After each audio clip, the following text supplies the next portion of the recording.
우리에게 주신 하나님의 말씀 마태복음 5장 16절입니다. 다 같이 한 목소리 받들겠습니다. 시작. 이같이 너희 빛이 사람 앞에 비치게 하여 그들로 너희 착한 행실을 보고 하늘에 계신 너희 아버지께 영광을 돌리게 하라. 아멘. 오늘 본문을 통해서 우리 주님께서는 우리 빛을 사람 앞에 비치게 하라라고 말씀하셨습니다. 우리 남은 생애 동안 빛을 비추면서 사십시다.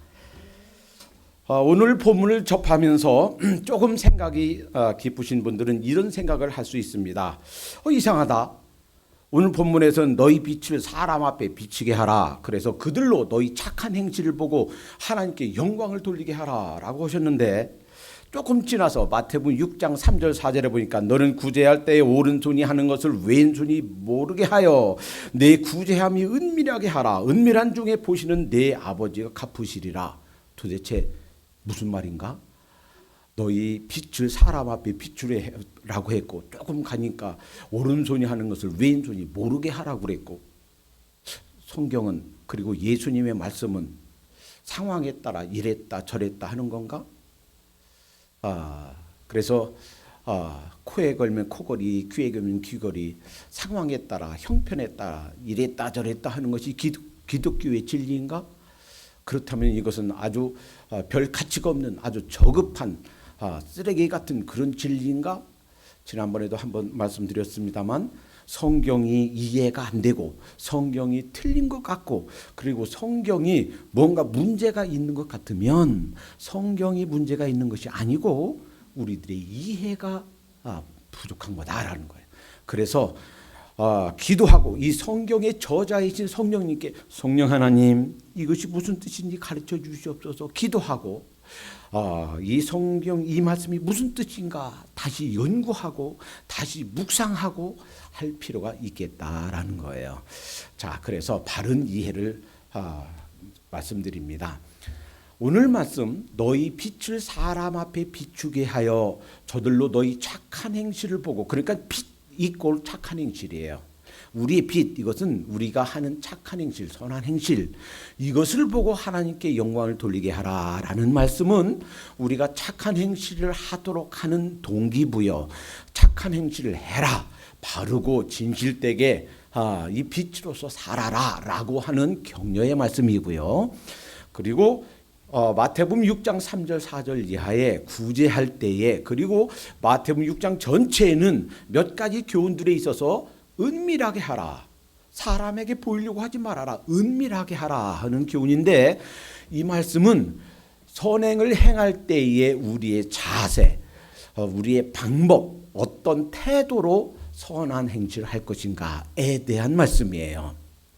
그러니까 당시에는 이 구제를 하면서 어려운 사람들 도와주고 하면서 그냥 하지 않았습니다. 사람에게 보이려고 나팔 불었어요. 빰빠라밤, 여기에 지금 선행을 베풀고 있습니다. 왜? 자랑하려고. 기도할 때 시간을 정해놓고 골방에서 기도해야 되는데 일부러 사람에게 보이려고 그 시간만 되면 잘 차려입고 그 외출해서 길가에 서서 하나님께 기도했단 말이에요. 내가 이렇게 기도 많이 하는 경건한 사람입니다. 사람에게 보이려고. 그러지 말라란 얘기예요. 그러니까 오늘 본문 말씀은 선행을 하도록 빛으로 살도록 격려하시는 말씀이고, 그 다음에 있는 말씀은 그 선행을 할 때 어떤 태도로 어떤 방식으로 할까에 대한 말씀입니다. 말씀의 초점이, 말씀의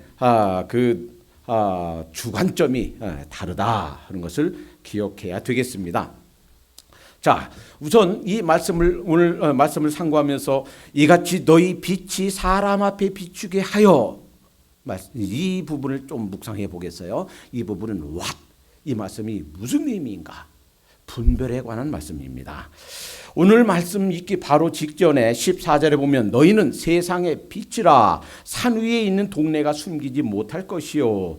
우리 보고, 그러면 너희는 이라고 했을 때 그 너희는의 대상이 누군가? 마태복음 5장 1절에 보면 산 위에 올라가서 산상수훈의 수훈, 오늘 말씀이 산상수훈이에요. 산상보훈 이렇게 말씀하시는데 산상수훈을 들으러 온 제자들에게 주신 말씀이에요. 이것을 확대 해석하면 이후에 예수님을 믿는 모든 그리스도인, 여러분과 저까지 포함한 모든 사람에게 해당되는 말씀인 줄로 믿습니다. 따라서 예수님 믿는 모든 사람들은 세상의 빛이다라는 거예요. 우리가 가게 되면 어두운 곳이 환해지는 그런 빛이다라는 거예요. 빛은 어둠과 반대되는 개념입니다. 어둠에 죄가 있다면 빛은 죄의 용서가 있어요. 어둠에 고통이 있다면 여기는 평안이 있어요. 여기에 좌절이 있다면 여기는 확신이 있어요. 이 어둠에 온갖 종류의 불행이 있다면 빛에는 온갖 종류의 행복이 있는 줄로 믿습니다. 어둠에 죄가 있고 사탄이 있다면 빛에는 바로 우리 주님이 계신 줄로 믿습니다. 자, 따라서 우리가 예수님 믿는 우리가 예수님 믿지 않는 사람들에게 가면 그 빛이란 말이에요. 주님을 알지 못하는 나라와 민족 속에 복음을 들고 가면 그 민족 속에 빛이 비추어지는 줄로 믿습니다. 오늘 이 말씀을 좀 더 자세히 깊이 이해하기 위해서 요한복음 1장의 말씀을 좀 살펴볼 필요가 있어요. 요한복음 1장 1절 이하에 5절까지 이렇게 말씀하십니다. 태초에 말씀이 계시니라. 이 말씀은 이 로고스, 기록된 말씀 이전의 말씀, 누군가 예수 그리스도를 말씀하시는 거예요. 태초에 말씀이 계시니라. 이 말씀이 하나님과 함께 계셨으니 이 말씀은 곧 하나님이시니라. 말씀 이꼴 하나님이란 말이에요. 예수 그리스도 이꼴 하나님이란 말이에요. 많은 경우에 동양적 개념으로 성부 하나님 그 아버지시고 성자 예수님 하나님, 아버지보다 아들이 조금 열등하죠. 조금 못하죠. 어떻게 아버지와 아들이 똑같을 수 있습니까? 그렇게 생각하는데 사실 이것은 동양적인 개념이에요. 요한복음 10장 30절에 나와 아버지는 하나다 그랬어요. 만약에 예수님이 성부 아버지 하나님과 조금 차이가 나게 열등하다면, 조금 못하다면 이 말씀 틀린 거예요. 이 요한복음 1장 2절 3절 말씀과 요한복음 10장 30절 말씀 틀린 거예요. 만약에 이 말씀은 곧 하나님이 신이라 하는 말씀과 나와 아버지는 하나니라 라는 요한복음 10장 30절 말씀이 맞다면 우리 이해가 잘못된 거예요. 동양적 개념으로는 아버지가 아들보다 낫지, 아들은 뭔가 아버지보다 부족하지, 이런 개념이 있는데 성경의 가르침은 그렇지 않다라는 거예요. 그리고 이러한 가르침은 우리 유럽 사람들에게, 서양 사람들에게는 전혀 문제가 안 돼요. 특히 그 부권이 그리고 삼강오륜이 지배적인 동양적 사고방식 때문에 잘 이해하기 어려운 부분입니다. 이 말씀은 곧 하나님이시니라. 태초에 하나님, 그가 태초에 하나님과 함께 계셨고, 이 말씀이에요. 바로 예수 그리스도예요. 하나님과 함께 계셨고 만물이 그로 말미암아 지은 바 되었으니 지은 것이 하나도 그가 없이는 된 것이 없느니라. 그 안에 생명이 있었으니, 그 안에 누구예요? 그 안 예수 그리스도예요. 말씀이에요. 그 안에 생명이 있었으니 이 생명은 사람들의 빛이라 그랬어요. 예수 그리스도 안에 생명이 있고 그 생명이 바로 우리 사람들의 빛이다라는 거예요. 그래서 예수님이 들어오면 우리 삶이 온갖 죄와 방황과 좌절과 온갖 어둠으로 가득했던 우리의 심령, 우리의 영혼, 우리 인생이 빛으로 환히 밝아지는 줄로 믿습니다.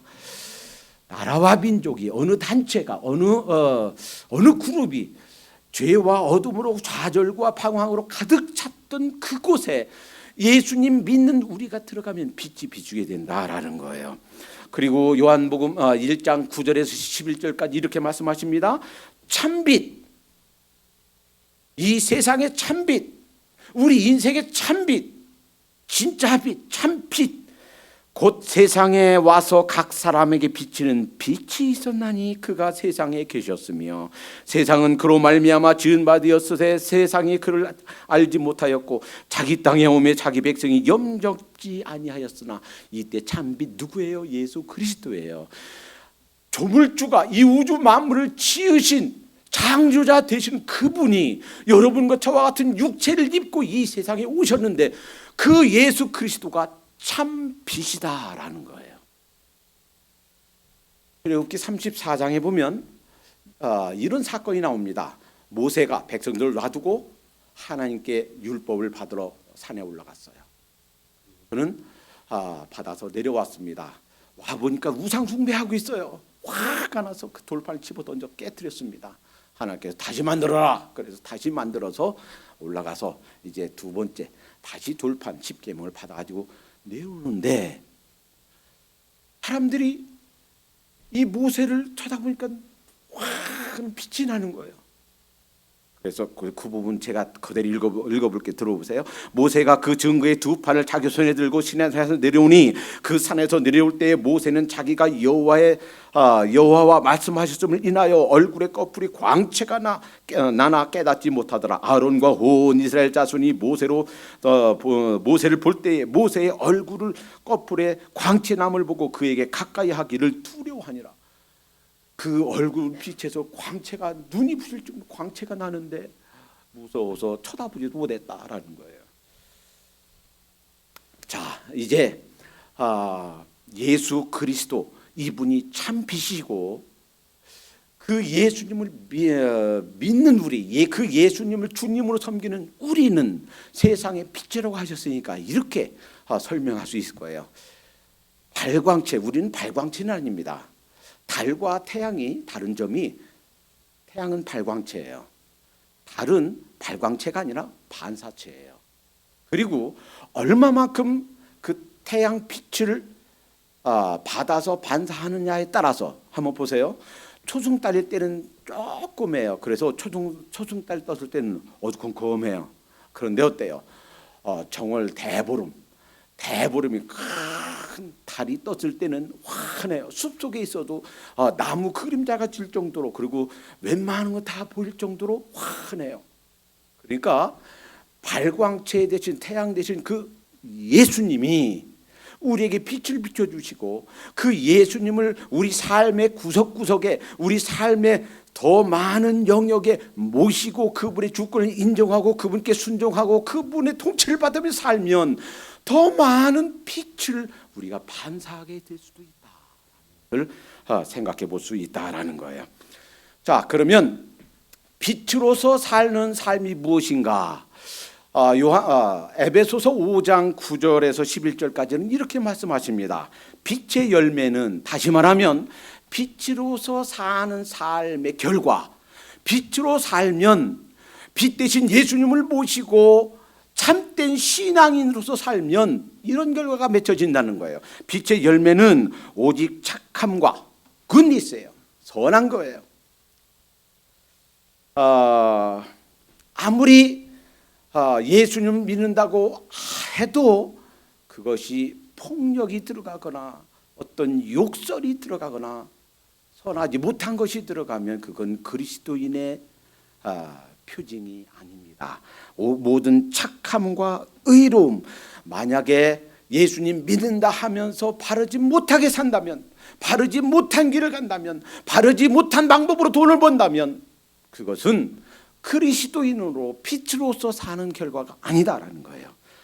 착함과 모든 착함과 의로움과 진실함, 만약에 부정직을 이용해서 부정직으로 이 세상에 산다면 그것은 그리스도의 모습이 아니다라는 거예요. 진실함에 있다. 있느니라. 주께 기쁘시게 할 것이 무엇인가 시험하여 보라. 다시 말해서 내가 이러한 빛으로 살고 있나, 내 자신을 점검하고 빛 대신 주님께서 기뻐하시는 길인가, 내가 사는 방식, 내가 하는 이런 태도, 내가 하는 이런 말, 내가 하는 이런 모든 삶이 빛 대신 주님께서 기뻐하신 일인가 체크해봐라 라는 거예요. 어두움에 있어 어두움의 일에 참여하지 말고 도리어 책망하라라는 것입니다. 그래서 우리가 그 빛 대신 주님께서 나를 통치하시고 지배하시는 그런 삶을 살고 있는가 우리가 점검해 볼 필요가 있다라는 거예요. 자, 그런데 지금부터는 제가 톤을 높이지 않겠습니다. 있으면 의견이 다르신 분들 상처받지 마시기 바랍니다. 여러분을 공격하거나 여러분을 책망하기 위한 말씀이 아닙니다. 빛 대신 하나님께서 무엇을 원하시는가라는 것을 가르쳐 드리기 위함입니다. 우리 개인은 빛 대신 주님 모시고 살고 그것이 주님께서 원하시는 길인가 라는 걸 점검해 봄으로 빛으로서 살고 빛을 비출 수가 있습니다. 그룹, 단체, 민족, 이것은 내가 아무리 빛으로 살고 내가 아무리 주님께서 원하시는 모습대로 산다 할지라도 시스템이, 제도가 잘못되면 빛이 없습니다. 지난번에 손석희의 거짓 방송 때문에 대한민국 전체가 이런 광풍이 쌓이게 됐다라는 것을 잠깐 말씀드린 것 때문에 우리 성도님 두 분 부부가 한 가정이 교회를 떠났습니다. 처음 교회를 나왔던 한 자매는 2번 나오고서 교회를 안 나갔습니다. 더 이상 나오지 않습니다. 그래서 그때 그런 생각했습니다. 정치적인 얘기는 이제 설교에 서지 말아야 되겠다. 그러나 박근혜 대통령이 탄핵이 인용되면서 제 자신이 무한히 부끄러워졌습니다. 교회 성장이란 미명 아래 신앙 양심을 팔아먹는 사꾼 목자 노릇을 제가 하고 있었구나. 조그만 그룹인 몇십 명 안 되는 조그만 그룹인 우리 교회에서도 이런데 몇백 명, 몇천 명, 몇만 명인 대형 교회에서 담임 목사가 설교하면서 이것을 생각하지 않겠는가? 만약에 이것을 제대로 가르치지 않는다면 그분들도 저와 같이 사꾼 목자 노릇을 하고 있는 것입니다. 지난번에 교회를 떠나신 분이 이렇게 말씀하셨습니다. 설교에서 왜 세상 얘기를 합니까? 세상 얘기는 세상 얼마든지 들을 수 있는데 설교에서 하나님 말씀만 해야지 세상 얘기를 왜 합니까? 여러분 잘 기억하시기 바랍니다. 설교는 하나님 말씀만 얘기하는 게 아니에요. 설교에 대해서 설교가 무엇인가에 대해 이해를 잘 못하기 때문이에요. 설교는 절반은 하나님의 말씀, 절반은 세상 얘기를 해야 됩니다.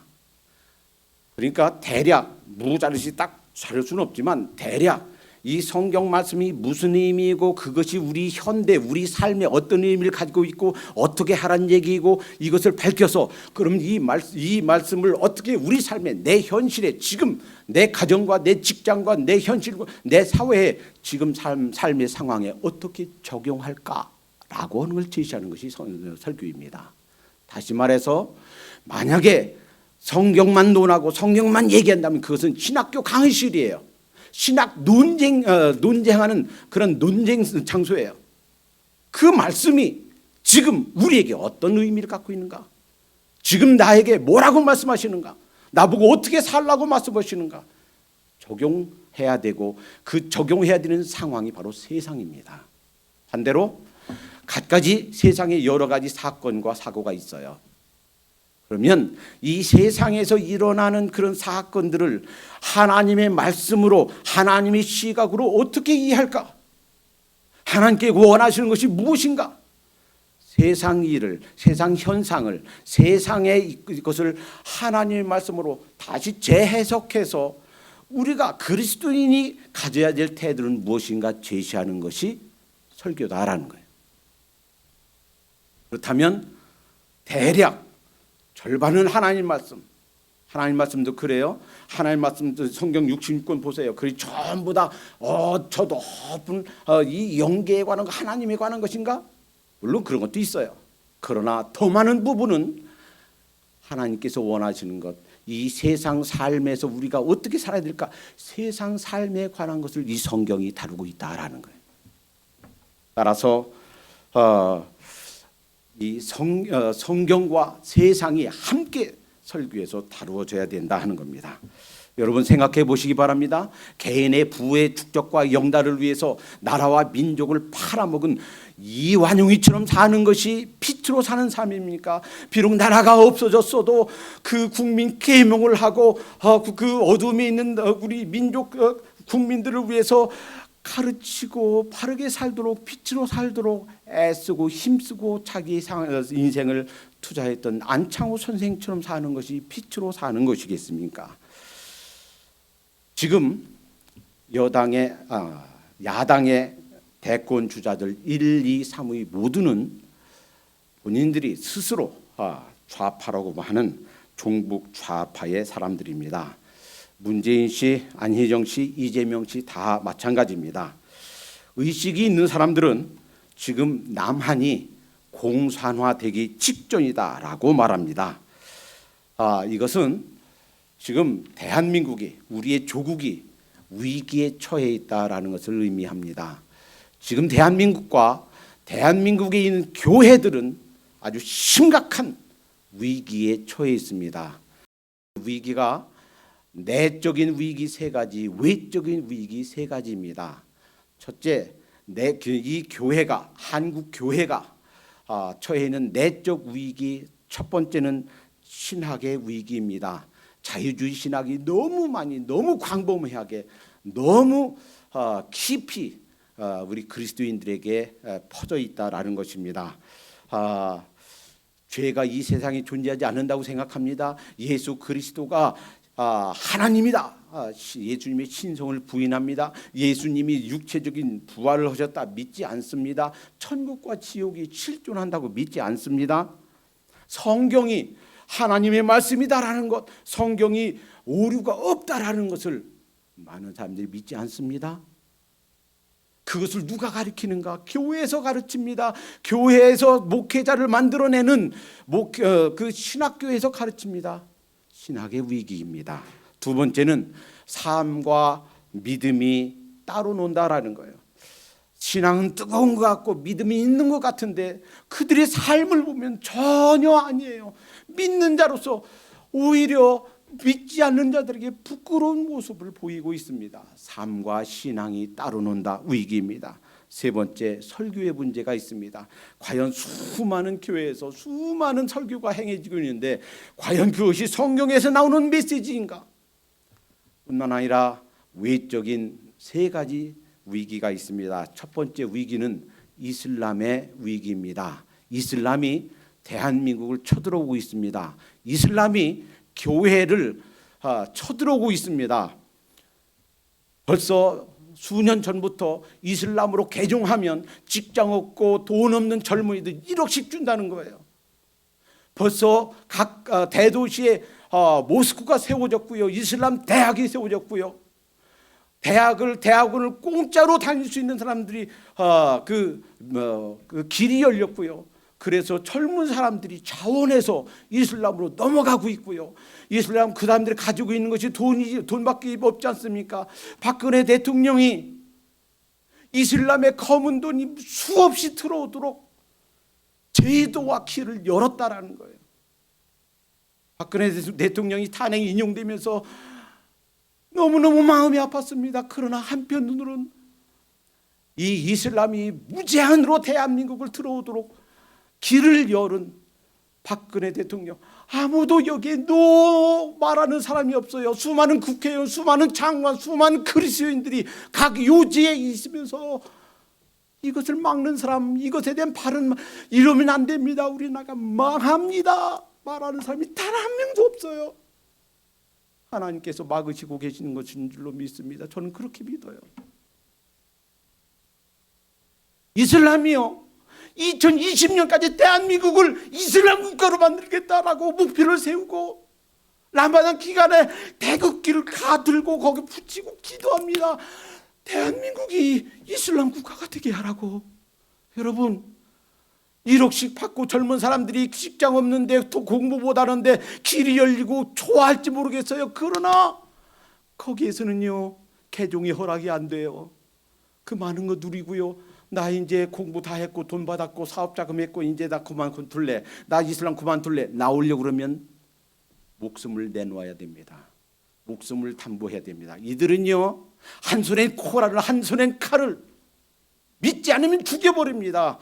친형제 자매랄지라도 죽이면서 명예살인이라 자랑스러워합니다.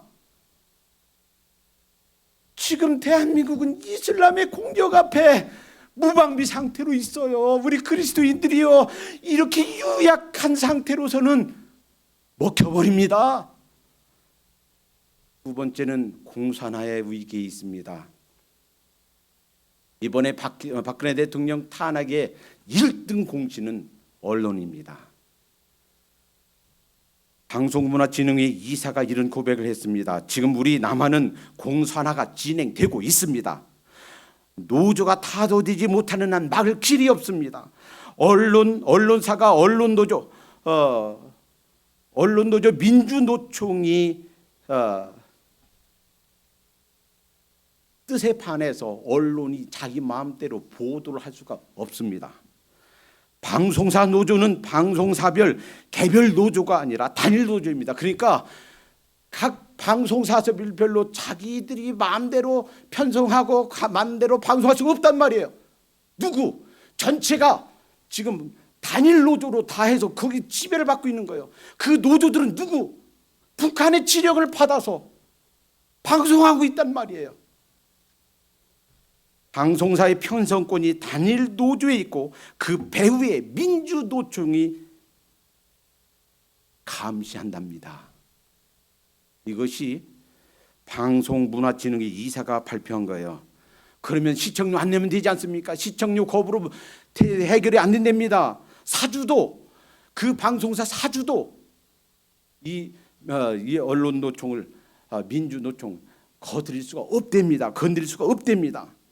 북한 지령을 받는 민주노총 언론노조를 혁명적으로 대수술하지 않으면 남한의 적화는 기정사실화되고 막을 길이 없다라는 것입니다. 지금 대한민국은 국회의원, 법조계, 언론계, 교육계, 농민들 어느 계층, 어느 부분에도 이 과경화가 되지 않은 곳이 없습니다. 여러분 기억하시기 바랍니다. 36년이 아니라는데 35년간 일제 식민지 하에 있을 때 순교당한 사람들 숫자보다 3년간 6.25 때 공산주의에 의해서 순교당한 순교자가 훨씬 많습니다. 무엇을 의미합니까? 공산주의와 기독교는 정반대예요. 기독교가 들어가는 공산주의가 망합니다. 공산주의가 들어오면 기독교가 살 수가 없습니다. 공산주의가 오면 공적화가 되면 가장 척결해야 될, 죽여야 될 첫 번째 대상이 그리스도인이고 그리스도인 지도자예요. 만약에 남한이 공산화된다면 둘 중에 하나 선택 길밖에 없습니다. 신앙을 버리든지 아니면 조국을 떠나오든지. 만약에 지금 야권 대권 주자 3명 중에 그 누가 대통령이 된다면, 다음 대통령이 된다면 제일 먼저 할 것이 2가지입니다. 첫째, 국가보안법이 폐지될 것입니다. 이들이 공약한 거예요. 황장엽 씨가 남한에 왔을 때 이런 고백을 했습니다. 지금 현재 북한에서 파송돼서 남한에서 활동하고 있는 간첩이 5만 명입니다. 그나마 이들이 눈치를 보면서 활동하고 있어요. 그러나 국가보안법이 폐지되고 나면 이들 5만 명 그리고 더 많은 사람들이 이제는 아무런 제재 없이 이제 마음껏 공산화를 위해서 활동하게 될 것입니다. 둘째, 차별금지법이 폐지될 것입니다. 이제 교회에서 동성연애하는 사람들, 동성 결혼하려고 하는 사람들, 여자가 여자끼리 결혼하고 남자가 남자끼리 살면서 그들을 인정하고 그들의 결혼식을 주관하고 하는 일을 나 동성 연애자, 동성 결혼하는 자들 추리할 수가 없습니다라고 하면 목사는 감옥에 가야 됩니다. 뉴질랜드가 한때는 인구 대비 전 세계에 선교사를 가장 많이 파송하는 기독교 국가였습니다. 그리고 그 뉴질랜드가 1986년에 이 차별금지법을 통과시켰습니다. 그 이후로 어떻게 되는지 아세요? 각 대학과 젊은이들 그리고 각 단체 곳곳에 온갖 죄로 범람하고 기독교 인구가 6% 이하로 떨어지는 캄캄한 어두운 나라가 되었습니다. 만약에 야권 대권 주자 3명 중에 누군가가 다음 대통령이 된다면 대한민국의 교회는, 대한민국의 기독교는 뉴질랜드의 전철을 그대로 답습할 수밖에 없습니다. 셋째, 지금 한국은 전쟁의 위기에 쌓여 있습니다. 3월 4일 일본 신문에서 미국의 국방장관 매티스 국방장관이 했던 얘기를 발표했습니다. 만약에 다음 대권 주자, 지금 현재 야권 그 3명 그 중에 한 사람이 다음 대통령이 되면 미국은 주한미군 철수하게 될 것이랍니다. 그리고 철수하게 되면 그때서부터는 무차별 북한을 공격하게 될 것이랍니다. 그런데 북한만이 아니라 남한까지도, 그래서 중국이 이 한반도를 먹지 못하도록 그 많은 자연 이런 자원들을 중국이 취하지 못하도록 이 한반도에 사람이 살 수 없는 곳이 만들도록, 그래서 초토화, 북한도 남한도 초토화시키겠다는 것입니다. 물론 그러한 일이 벌어지지 않길 바라고 또 그런 가능성이 이제 없어지길 바라지만, 그러나 실제로 우리는 이러한 전쟁의 위협에 있다라는 거예요. 이것을 알리지 않는다면 이러한 위험과 한국 교회와 지금 이런 대한민국이 이런 위험과 위기에 있다라는 것을 뻔히 보면서도 말하지 않고 잠잠하다면 이것은 직무유기입니다.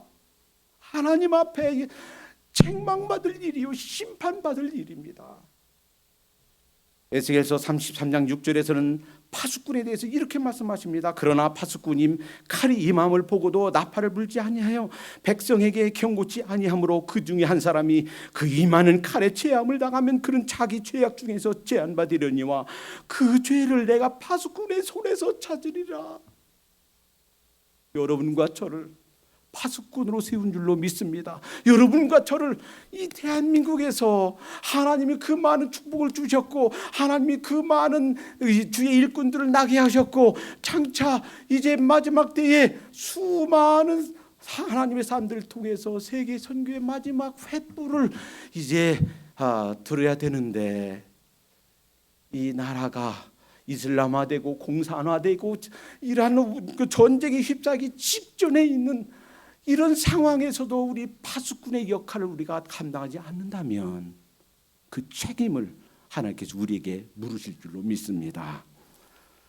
우리는 2017년 3월 약 100여 년 전에 이완용이처럼 살 것인가, 안창호 선생처럼 살 것인가, 조국과 민족을 위해서, 이것은요 내가 개인적으로 아무리 빛으로서 살고 주님 모시고 아무리 개인 생활이 바르고 정직해도 되지 않는 일이에요. 여기에서 조국과 민족을 위해서 계속 조국과 민족이 빛으로서 역할을 하고, 이 조국과 민족 속에 빛 대신 주님이 주님으로서 섬김을 받도록 빛이 비추어지도록 무엇인가를 해야만 되는 것이다 라는 거예요. 저는 좌파지만 좌익은 좌익이지만 종북은 아닙니다. 종북은 그 사람들이지 나는 종북은 아닙니다. 이렇게 생각할 사람이 있을지 몰라요. 그러나 만약에 그 세 분들이 다음 대통령이 된다면, 나는 종북은 싫어요, 나는 공산당은 싫어요, 난 나만이 공산화되는 건 싫어요, 나는 좌파지만 저는 그런 종북은 아닙니다, 싫어요 라고 아무리 내가 외쳐도 내 바람과 내 소원과 상관없이 나만은 공산화되게 될 것입니다. 이런 유약한 감상주의를 벗어나야 되고 깨어나야 될 줄로 믿습니다. 오늘 본문에 그러면 어떻게 빛처럼 살 수 있는가? 너희 빛을 세상에 비추게 해라. 사람들이 너희 착한 행실을 보고 하나님께 영광을 돌리게 해라. 그러면 어떻게? 이전에 와세 문제를 살펴봤다면 하우의 문제, 어떻게 이렇게 빛으로 살 수 있는가? 물론 간단합니다. 왜 예수님이 빛이라고 그랬고 참 빛이라고 그랬으니까 그 예수님을 우리 마음에 모시면, 그 예수님이 우리를 다스리고 통치하시면, 그 예수님께서 기뻐하시는 대로 살면 자연적으로 이 조그만 초생달이었던 이 달이 점점 더 커져서 큰 보름달이 되듯이 점점 더 많은 빛이 우리를 통하여 비춰지게 될 것입니다. 그런데 오늘 이 말씀 이전과 이후는 이 모든 말씀들이 어떻게 빛으로 살 수 있는가에 대한 말씀이에요. 2절부터 11절까지는 팔복에 관한 말씀입니다. 그리고 이 말씀은 너무 광대하기 때문에 오늘 살펴볼 수가 없어요. 기회 되면 차후에 한 말씀 한 말씀, 복이 무엇인가, 어떤 사람이 복이 있는가, 다시 말하면 빛으로 사는 방법 8가지가 무엇인가에 대해서 나중에 살펴볼 것입니다. 그리고 그 이후에 나오는 모든 말씀들도 어떻게 빛으로 살 수 있는가는 하우의 문제를 다루고 있습니다.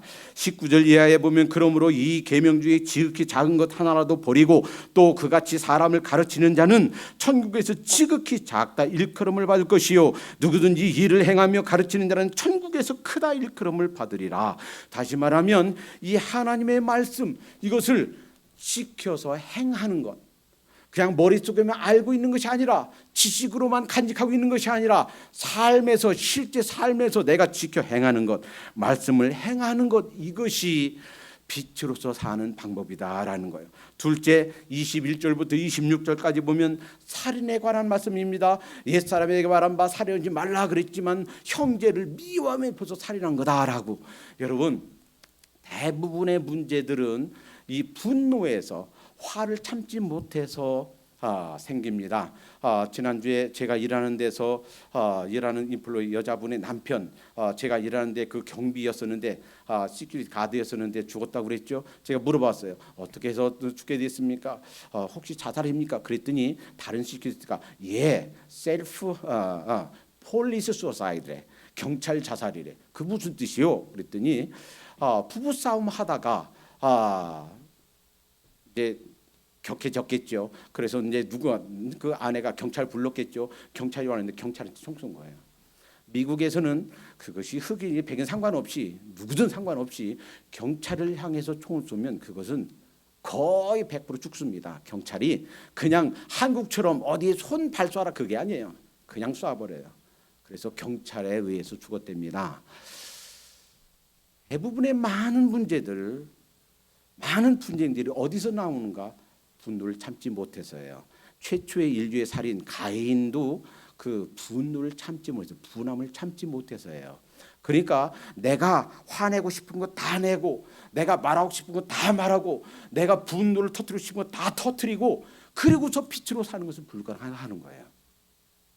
화가 나는 상황이 있어도, 정말 참기 어려운 상황이 있어도 셀프 컨트롤하고 참고 화를 안 내고 신경질을 안 내고 해야 빛으로 드러나게 되는 줄로 믿습니다.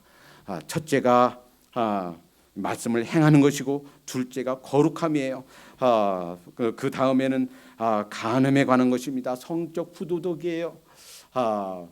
성적으로 부도덕하면서 아무리 믿음이 좋다 얘기한들 소용이 없습니다. 빛이 가리워집니다. 성적으로 부도덕하게 살면서 빛을 발하는 것은 불가능합니다.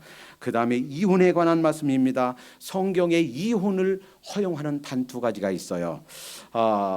하나는 상대가 외도했을 때, 이때는 구약에서도 하나님께서 이스라엘 사람들이 그 외도했다, 그래서 혼인 언약이 깨졌다 말씀하셨어요. 상대가 외도했을 때는 그때는 이혼하도록 허용합니다. 그 육계 신학교 남침lik 육계 신학교에서 입학할 때 예전에는 무슨 이유였었든 이혼하면 제적당했어요. 그러나 이제는 학부도 대학원도 박사과정도 다 목회자도 이혼했어도 다 받아주는데 이유를 물어요. 당신이 이혼한 것이 성경에서 말하는 예외 조항에 해당됩니까? 그리고서 그 설명을 해서 타당하면 다 입학시켜주고 다 박사과정까지 공부하게 하고 목회하게 해줍니다. 상대가 외도했을 때, 둘째 생존의 위험이 있을 때, 그러니까 이런 율법보다 더 우선하는 것은 생존의 법이다라는 거예요. 그 안식일 날 소가 혹은 양이 구덩이에 빠졌으면 그거 건져내지 않겠느냐 주님께서 말씀하셨어요. 몇 가지 신문을 가져왔습니다. 바로 다른 데도 아닌 바로 이 애틀란타에서 있던 일이에요. 한 5년 전에 있었는데 바로 지난달에 이제 최종 선고가 됐습니다. 지금 현재 그 실로암교회 전직 담임 목사님이십니다. 그 사모님이 총으로 그 남편 목사님을 살해했습니다. 한나 정씨 그리고 정영근 목사님이에요. 그리고 비슷한 시기에 2013년 3월 2일 오전 6시 5분 57세인 황사모 버지니아에서 있었던 일입니다. 황사모가 63세인 황 목사님을 여러 차례 칼로 찔러 살해했습니다. 평소에 아무런 문제 없었고 평소에 너무 주위 사람들에게 다정하고 행복한 삶을 보였기 때문에 많은 사람이 충격을 받았습니다. 바로 우리 옆에 있는 테네시주에서 2006년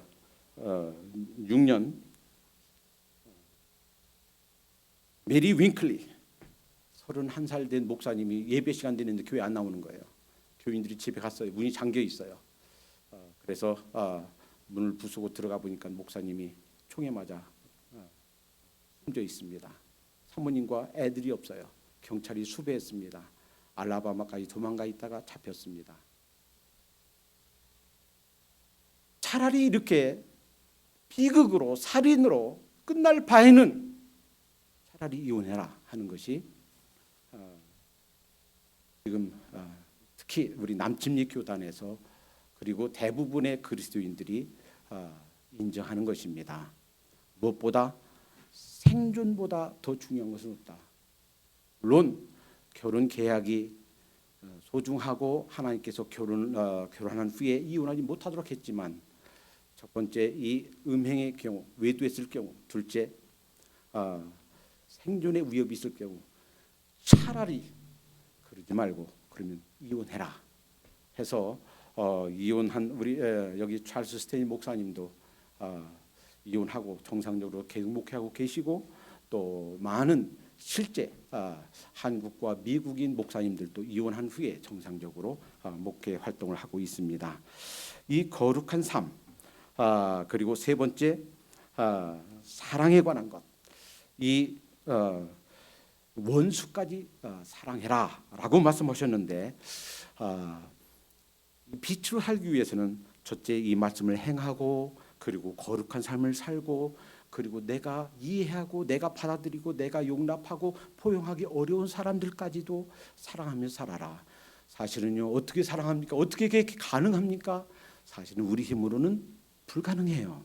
그러나 용서의 하나님 그리고 사랑의 하나님 빛 대신 예수님 그분이 우리 안에 좌정하시면 그분을 우리 안에 초청하시면 용서할 수 없는 상황에서도 그런 상황까지도 용서할 수 있는 힘과 능력이 주어지는 줄로 믿습니다. 주님께서 우리 안에 좌정하시면 그것이 가능한 줄로 믿습니다. 그렇게 되면 하나님께서 영광을 받으신단 말이에요. 사도행전 12장과 16장은 아주 비슷한 상황인데 정반대의 결과인 것을 우리에게 보여주고 있습니다. 사도행전 12장에는 베드로예요. 자, 이 헤롯 왕이 이 야고보 요한의 형 야고보를 참수했어요. 그 유대인들에게 그 인기를 얻으려고. 그리고서 이제 베드로도 죽이려고 옥에 가둬놨어요. 밤에 자고 있는데 천사가 일어나서 툭 치면 야 일어나 따라와. 그 옷 입고 혁대 차고 따라와. 그래서 가니까 천사를 따라가니까 농문이 쑥 다 열리는 거예요. 자, 그때까지도 내가 환상 보고 있지, 내가 꿈꾸고 있는 걸 거야. 그런데 옥에서부터 나와서 보니까 이거 현실이에요. 제자들이 나와 있는 거 보니까 거기서도 믿지는 못해요. 결국 이 베드로는 살았습니다. 그런데 비슷한 상황이 벌어졌어요. 빌립보에서 바울과 실라가 옥에 갇혔습니다. 매를 맞았습니다. 근데 그곳에서도 찬양하고 기도하니까 지진이 나고 옥문이 열리고 착구가 다 풀어졌어요. 간수가 칼을 빼어서 자결하려고 합니다. 왜 그러냐면 그의 전례가 있거든요. 죄수들이 도망간 거 알고 베드로가 없어진 거 알고 그때 간수를 죽였습니다. 그러니 이제 죄수가 다 도망갔으니 내가 죽을 거 그럴 바엔 차라리 자결하자 해서 자결을 하려고 하는 순간 이 바울이 말합니다. 우리 여기 있어. 당신 몸을 상하게 하지 마시오. 그래서 결국 그들이 도망가지 않은 것 때문에 간수와 그 가정이 구원받았습니다. 선생들아 우리가 어찌하여 구원을 받겠는가? 사도행 16장 31절에 주 예수를 믿으라 그리하면 너와 내 가정이 구원을 받게 되리라 그러셨습니다. 다시 말하면 똑같은 상황이지만 내가 참고 내가 불이익당한 그런 상황에서까지도 내가 양보하고 손해보고 한다면 빛으로 드러나게 된다라는 거예요. 결국 바울과 실라가 그 간수, 그 영혼을 그리고 그 가정을 얻게 된 것은 도망치지 않고 그 상황을 모면하지 않고 그 자리에 있었고 그 자결을 막은 결과인 줄로 믿습니다. 이제 빛으로 오신 주님을 모시고 사십시다. 우리 개인 생활에서 빛 대신 주님을 모시고 빛으로서 사십시다. 그럴 때 빛으로 전해지게 됩니다. 이제 우리 사회에 어둠이 우리를 잠식하고 이 시스템이 어둠의 시스템으로 가고자 한다면 우리가 눈을 뜨고 우리의 의식이 깨어나야 될 줄로 믿습니다. 빛 대신 주님, 그 주님께서 주신 말씀을 세세히 한 말씀도 거르지 말고 순전한 말씀으로 실천하고 삶에서 순종하도록 하십시다. 기도합니다. 사랑해 주님 감사합니다. 빛으로서 저에게 와주신 것을 감사합니다. 우리 삶 속에 있는 온갖 어두운 것들, 온갖 불행과 좌절들, 온갖 고통과 그 어둠의 세력들을 주님께서 해결해 주시고 물쳐 주신 것을 감사합니다. 주님, 더 많은 삶의 영역에서 더 많은 삶의 각 분야에서 주님을 주님으로 모시고 그 주님께 순종하는 빛으로서의 삶을 살게 해 주시옵소서. 주님께서 저희들의 선한 행실을 통해서 더 많은 세상 사람들에게 더 어두운 곳에 더 환한 빛이 비춰지게 해 주시옵소서. 하나님, 조국이 위기에 있습니다. 이슬람화되기 직전에 있습니다. 공산화되기 직전에 있습니다. 전쟁의 위협에 시들기 직전에 있습니다. 불쌍히 보아 주시옵소서. 이슬람으로부터 막아 주시옵소서. 하나님, 우리 믿는 자들이 잠잠하지 않도록 인도해 주시옵소서. 하나님, 공산화로부터 남한을 지켜 주시옵소서.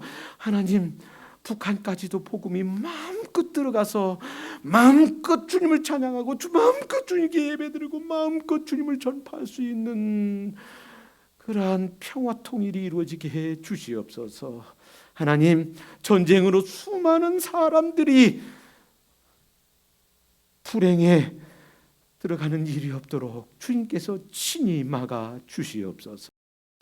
이 일을 위해서 우리가 기도하게 하시고 우리가 눈이 뜨게 하시고 하나님, 바로 분별할 것이 있다면 바로 분별할 수 있도록 하늘의 지혜를 허락해 주시옵소서. 예수님의 이름으로 감사하며 기도합니다. 아멘. There is love that came for us, humble to a sinner's cross. You broke my shame.